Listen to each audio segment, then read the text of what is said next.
Today is Maundy Thursday, so we're going to read John 13. Read the entire chapter. I can't fit it all in one video. I'm going to start at verse 5. After that, he poured water into a basin and began washing the disciples' feet, and to wipe them with the towel which he was girded. Then he came to Simon Peter, and Peter said to him, "Lord, are you washing my feet?" Jesus answered and said to him, "What I am doing you do not understand now, but you will after this." Peter said to him, "You shall never wash my feet." Jesus answered him, "If I do not wash you, you have no part with me." Simon Peter said to him, "Lord, not my feet only, but also my hands and my head." Jesus said to him, "He who is bathed needs only to wash his feet, but is completely clean. And you are clean, but not all of you." For he knew who would betray him. Therefore he said, "You are not all clean." So when he had washed their feet, taken his garments, and sat down again, he said to them, "Do you know what I have done to you? You call me Lord, teacher and Lord, and you say, well, for so I am.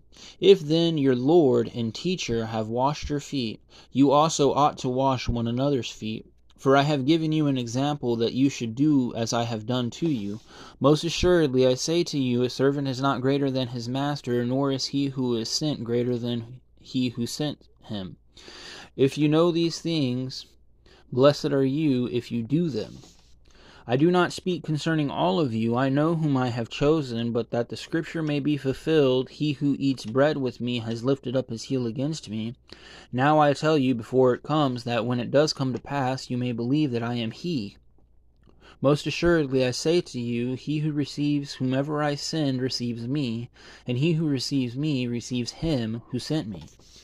When Jesus had said these things, he was troubled in spirit, and testified and said, "Most assuredly I say to you, one of you will betray me."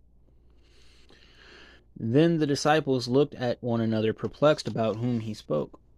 Now there was leaning on Jesus one of his disciples whom Jesus loved. Simon Peter therefore mentioned to him and asked who it was of whom he spoke. Then leaning back on Jesus' breast, he said to him, "Lord, who is it?" Jesus answered, "It is he to whom I shall give a piece of bread when I have dipped it." And having dipped the bread, he gave it to Judas Iscariot, the son of Simon. Now after the piece of bread, Satan entered him, and Jesus said to him, "What you do, do quickly." But no one at the table knew for what reason he said this to him, for some thought because Judas had the money box that he had